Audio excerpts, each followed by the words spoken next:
In a world where towering monsters shatter the walls of peace and devour hope in a single breath, this is the moment humanity was forced to remember they are no longer safe. This is the beginning of the fall. The story begins with a scene of two birds flying through the sky. Their flight leaves behind a soft hum across the calm blue above.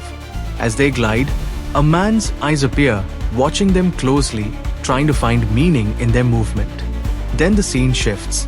Several people are seen standing in one place, some deep in thought, while others remain alert. Suddenly, a dog begins barking loudly, as if warning something unseen drawing near. The birds continue to soar, but now their flight feels strange, almost unnatural. Then from behind a large wall, a massive hand appears, resting against the surface. The hand is not ordinary, it is enormous and terrifying. Everyone stares at it in silent shock, unable to look away. And from here the dialogues of the story begin. Humanity was suddenly reminded that day of the terror of being at their mercy, of the humiliation of being trapped inside a cage. And now the frame settles on the towering figure standing near the massive wall, its form too vast to be fully understood.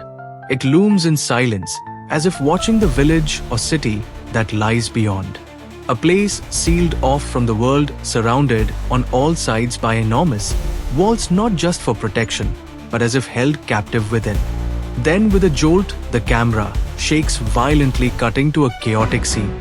A flood of riders charge forward on horseback, their cloaks drenched in the relentless downpour. Rain lashes against steel and leather, the sky rumbling above them.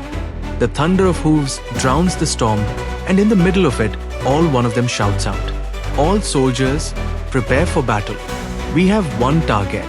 We will slay it and claim this spot as humanity's first stronghold, beyond the walls." Then one of them says, "Target approaching." Deep within the heart of the forest, a towering man moves slowly through the trees, his body bear his presence, almost unreal. This is the one they've all come to hunt. From the group, one man raises his hand, signaling the others with a sharp gesture. And then he says, "Split into 5 groups, just as we practiced. We'll act as the bait. All assault squads, switch to omnidirectional gear." With these words, everyone poised their weapons, ready to strike. A trigger was pulled, and an arrow shot forth, a chain, or rather a rope trailing behind it. The projectile found its mark, lodging firmly in a distant tree. The intricate mechanism of the weapon became clear to the audience, a marvel of engineering. The camera pulled back, revealing horses below, now riderless. The men who had been atop them were soaring through the air, propelled by the ropes attached to their arrows. One by one, each man launched himself, the last one following suit. They moved from tree to tree, a graceful aerial ballet. Below, the behemoth advanced steadily, unhurried. The airborne figures converged upon him, their intentions clear. From the group, a voice cut through the air, a declaration echoing through the silent forest. "It's time to show him what we are truly made of. Strike from all directions at once." Then he jumps from his spot, emerging from one place to another, gliding in the air, and then jumped behind the giant man and before just striking him on neck. He says, "Taste the power of humanity." And with this, he just was about to strike him, and with the voice, the camera cuts. Then from here, the episode 1 begins. Title: To You in 2000 Years, The Fall of Shiganshina Part 1. On the screen, many flowers are swaying gently with the breeze. The fragrance and colors of the flowers bring a sense of calm, yet there is also a hint of fear.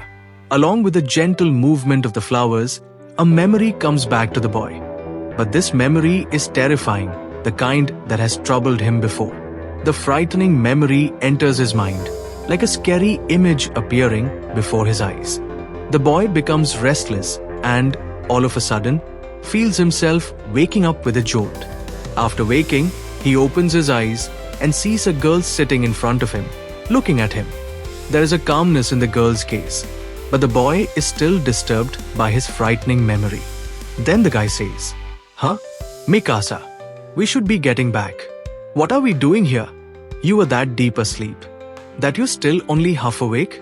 No, it just feels like I had this really long dream or something. What was it about? I can't remember.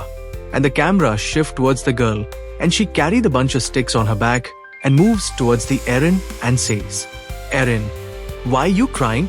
Eren didn't look understood. He put his finger near to eye. Huh?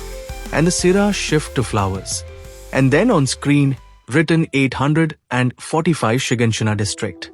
And the giant cannon apparatus on the screen in the front of the district on the top of the wall. And many men are trying to climb the wall. And then the scene from inside the district, someone speaks. Listen, it was by God's great wisdom that the walls were built. The walls are His divine work. No one must be allowed to defile the walls. Simultaneously, we get all the angels of the district how it is, and the walls are protecting the insider from someone. And then the Eric was talking to Mikasa, and they both are walking to reach somewhere. Don't you dare tell anyone I was crying. I won't. Still, crying for no real reason. You should have your dad give you a checkup. Don't be stupid. I can't tell him. Then the man came in a frame and says to both, What are you crying about, Eren? Mr. Hans, did Mikasa get on your case about something? Huh? What makes you think I was crying? Whoa, you reek of alcohol. It's like, come on, wino? Oh, you're drinking again. You guys wanna join in? Actually, oh, don't you have work? Yup, we're guarding the gate today. We're stuck here all day. So we end up getting hungry and thirsty. If some booze happens to get into our drinks. So what? It's no big deal. What if something happens? Can you fight like that? What do you mean, if something happens? You know what I mean. I'm talking about if they break the walls and get into the city. OWW. Geez, Eren. Don't go yelling like that. You've got spunk, doctor's son. If they do bust down the walls, we'll take care of business, don't you worry. But that ain't happened once. In the last 100 years. Still, my dad says there's nothing more dangerous than being complacent like that. Dr. Yeager, huh? Yeah, he's got a point. He once saved this town from an epidemic. I can't argue with him. Still, they're another story altogether. When you're a soldier, you get to see those things roaming around outside while you're on wall reinforcement duty and stuff. These walls are 50 meters tall, though I can't see them getting through. Then, you're not actually prepared to fight them at all? Nope. WH what? Then drop the garrison regiment name for wall construction squad instead. Not a bad idea. But you gotta understand, Eren. If a soldier's doing his job, things have seriously gone to hell. It's better when everyone's calling us useless freeloaders. It means peaceful times for us all. Sure, we can stay inside the walls our entire lives and do nothing but eat and sleep. But that basically makes us cattle. Man, you're one plucky kid, all right, for someone who's totally helpless. Right, Hans? Huh? Why yeah. Then the Eren didn't pay attention to them and he starts to move ahead with Mikasa, and from behind the man says in loud voice, Hey, Eren, what a weirdo. Wait, don't tell me. He wants to join the scout regiment? Then the scene changes to the district and we can see the many buildings house, and then the Mikasa says to Eren, Eren, I'd forget about the scout regiment if I were you. What? You think the scout regiment is a joke too? It's not about what I think. While he was talking to Mikasa, the bell started to ring and the Eren says, The scout regiment is back. They're gonna open the front gate. Let's go see the heroes return, Mikasa. Then the Eren hold the hand of Mikasa and run to watch the soldiers, and when they reached there was crowd and the soldiers were in horse and few were walking, and Eren says, Oh, damn, I can't see. And then the both climb on cotton.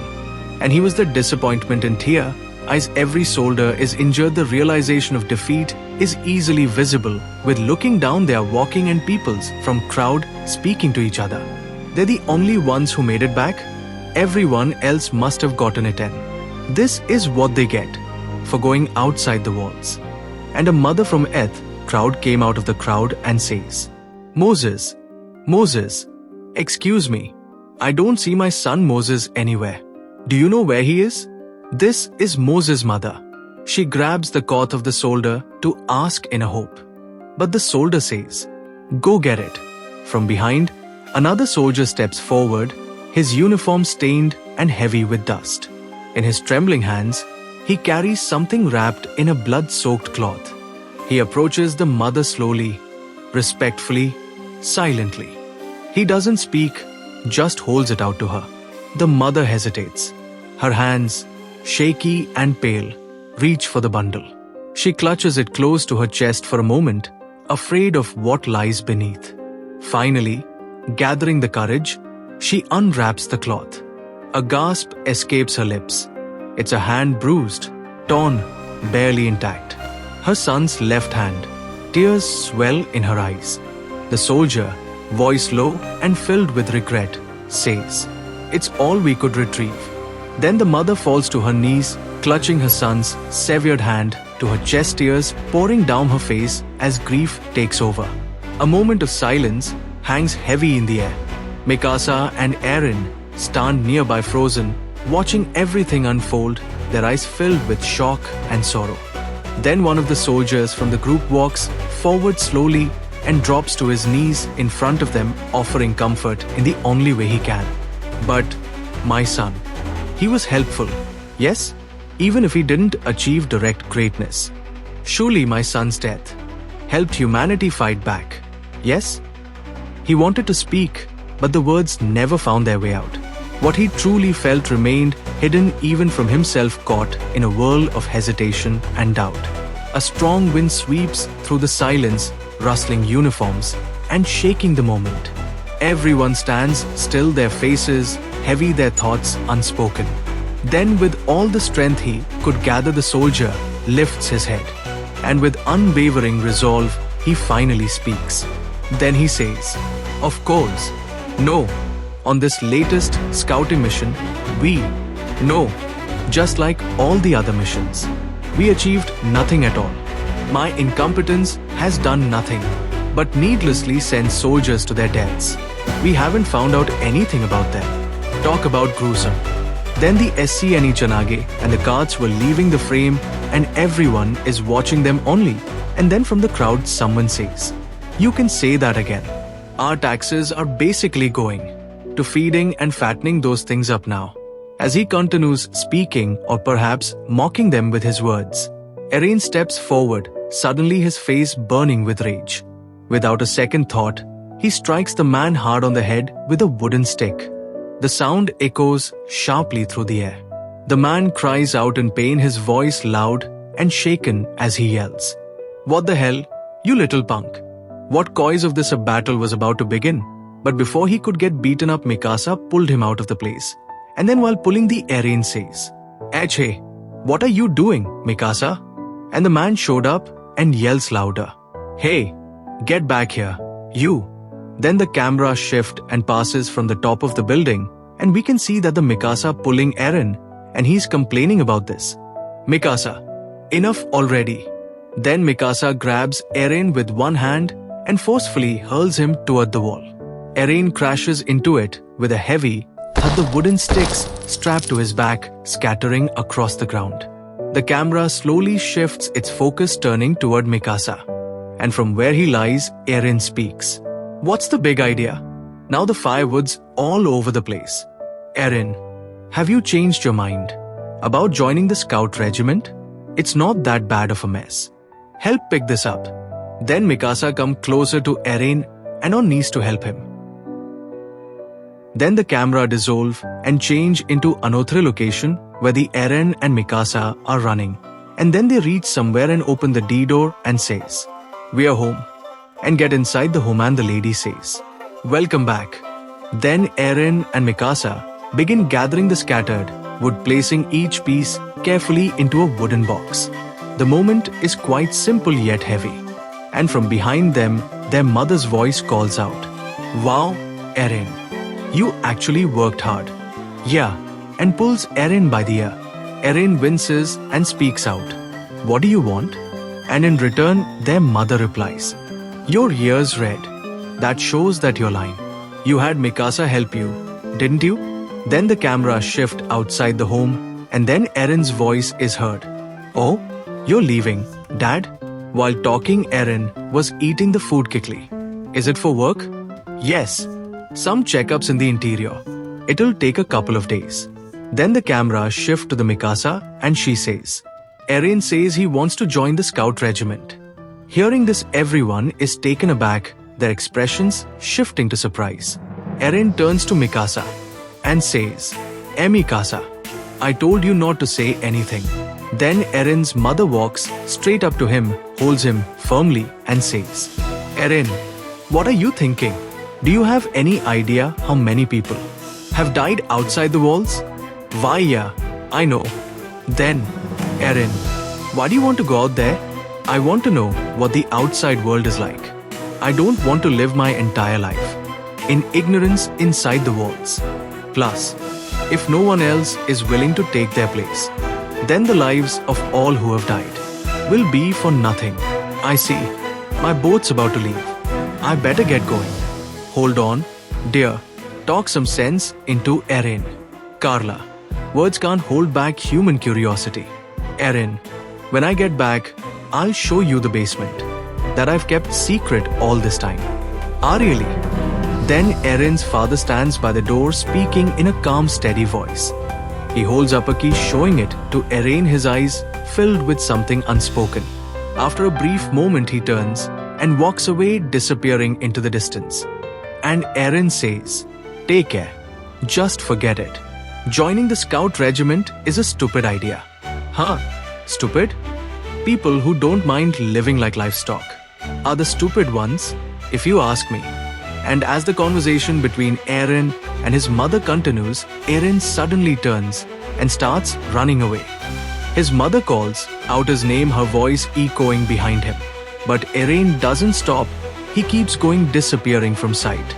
Then she turns toward Mikasa, placing her hands gently on her shoulders and says, "Mikasa, he gets himself into trouble so easily. If anything ever happens, you need to be there for each other." Mikasa moves her head in agreeing motion. Then the camera changes to the another location. The sky is clean, and then a man voice comes out, and the boy was forcibly pushed to the wall. "What's the matter, heretic? If you don't like it, let's see you hit back." "Why, yeah, right.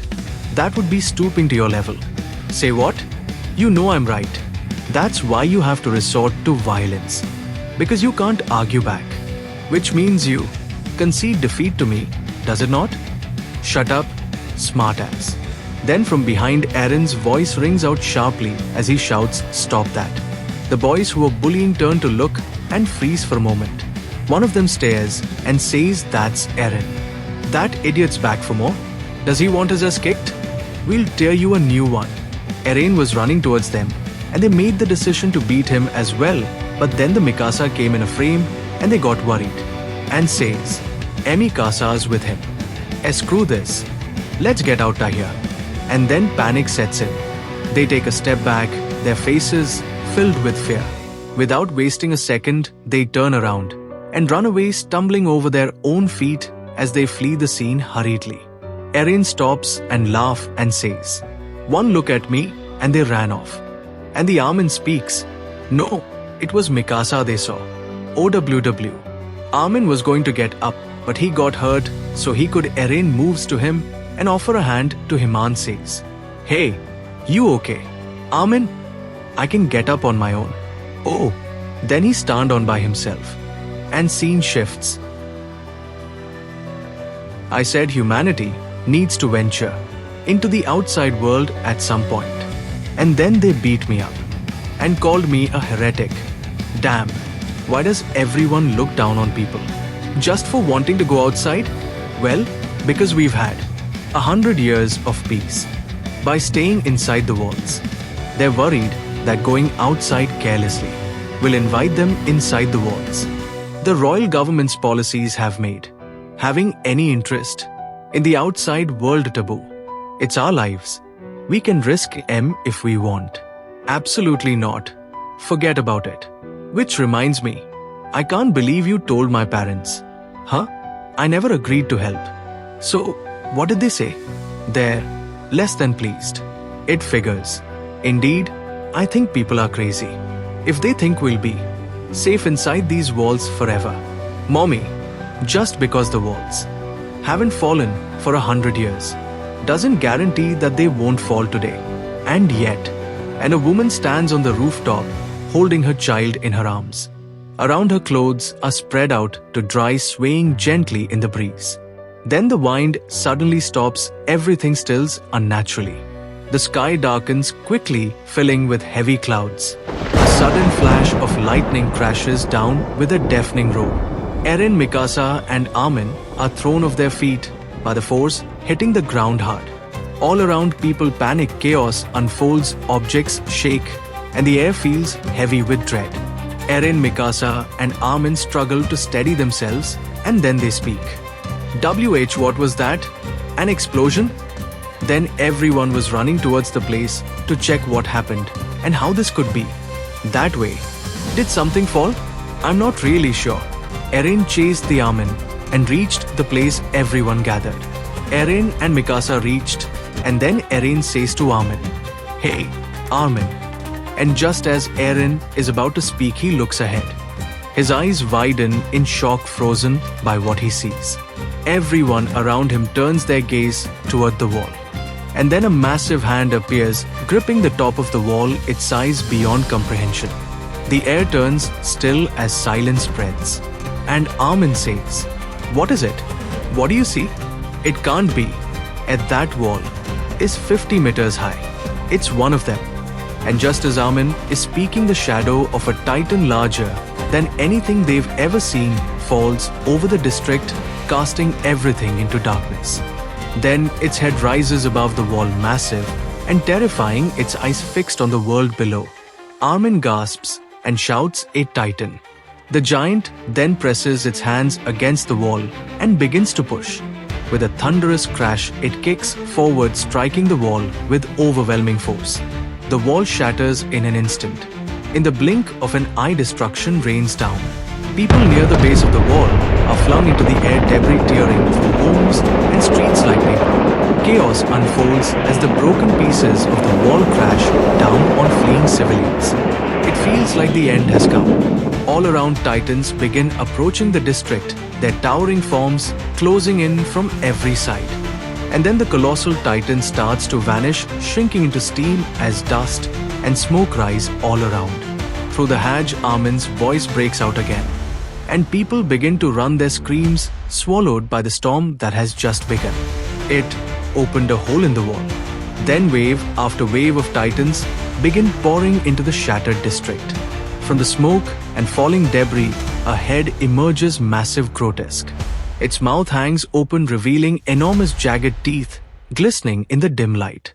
The titan's eyes sweep across the chaos below. Its gaze locks onto the terrified humans running through the streets. And it begins to move forward, hungrily drawing to the fear, the flesh, the panic that fills the air. They're inside. The titans have gotten inside. We need to run too. Eren wasn't afraid of titans. He was thinking all about his mom, his home, and Vasa moving towards them. Armin was yelling to stop him. My house is in that direction. Mom!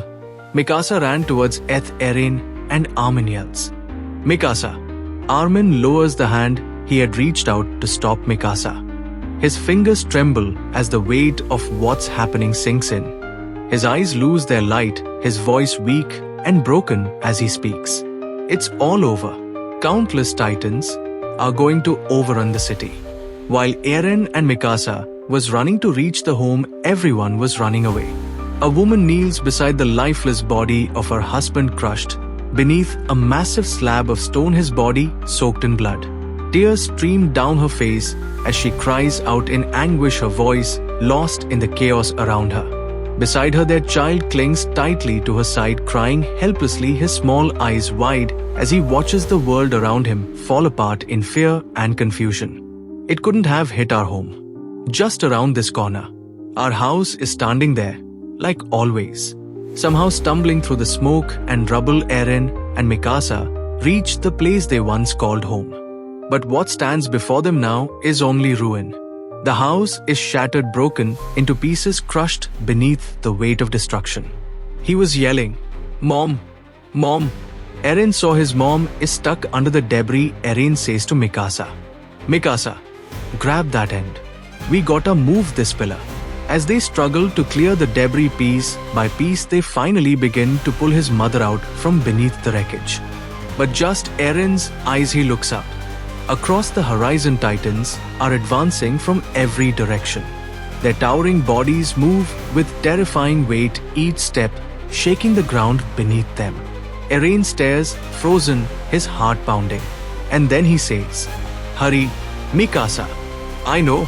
The titans have gotten inside, haven't they? Eren, take Mikasa and run away. Hurry, I want to." So hurry and get out of there. The debris has crushed my legs. Even if I could get out, I wouldn't be able to run. You understand what that means. I'll carry you. Then, why don't you ever listen to your mother? You can at least do this one last thing, Mikasa. Then Eren says, "No. If you don't go, all three of us will." One of the titans draws closer, its heavy footsteps crushing everything in its path. Eren and Mikasa struggle desperately, trying to free their mother from the wreckage, trapped and unable to move. The titan's shadow grows larger, looming over them. And just then, a streak through the air. Hans appears, flying in with the help of his gear, slicing through the wind. He lands swiftly, his eyes scanning the scene, his face tight with urgency.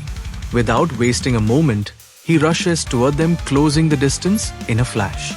"Hans, take the children and get out of here. Don't go underestimating me, Carla." Then he jumped from there and rushed to defeat the titan with his sword. "I'm gonna slaughter these titans and save all three of ya." "Wait, don't fight them." "Yeah, I could save those two for sure. But now, I'm finally going to repay the favor I owe." Hans charges toward the titan, blades drawing, heart pounding with courage. But the moment he faces it head-on, he freezes. The titan is far larger and more terrifying than he imagined, its massive mouth open, white teeth like knives, and eyes filled with hunger. Hans' breath catches, his courage wavers. A wave of fear crashes over him, paralyzing him for a moment. Then instinct takes over. He turns back, rushing to Eren, and Mikasa grabs Eren tightly and runs in the opposite direction. "Hey, Mr. Hans, what are you doing?" "Thank you." "Hey." His face is filled with shame and desperation as he flees from the monster he meant to fight. Mom still. Eren wasn't ever agreed to leave a mom like this. His mom last words to them, "Eren, Mikasa, you have to survive." As she watches her children being taken away, her heart breaks piece by piece. Memories flood her mind. Moments of laughter, they're tiny. Hands inhales the warmth of a family now slipping away. Tears fall endlessly from her eyes, her face trembling with pain she cannot hide. She bites her lips, trying to stay strong, but her body shakes with grief. She brings a trembling hand over her mouth, holding the cries, so her children won't hear her suffering. And with the pain of being not able to be with kids, and as a human, the will to live, she wanted to say, "Don't go. Stop." Then a titan steps forward, towering directly over the shattered remains of their home. Its giant shadow swallows the broken structure whole. With slow, monstrous hands, it begins pulling away the debris piece by piece. And then it grabs Carla, lifts her from the ruins, trapped helpless in its grip. With one hand, it holds her by the waist, the other reaching to grasp the rest of her body. Eren watches in horror, unable to move. Mikasa too stands frozen, eyes wide with disbelief. And then, without mercy, the titan sinks its jaws into her. In a single motion, Carla is devoured. Her blood bursts into the air, painting the sky red, raining down like a storm of despair.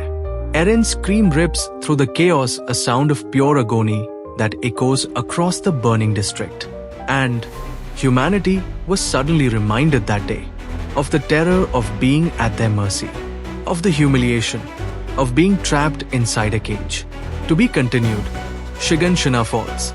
Prayers, screams, and death are all that humanity is allowed. Amid this, Eren alone swears revenge in his small heart. Here the episode ends.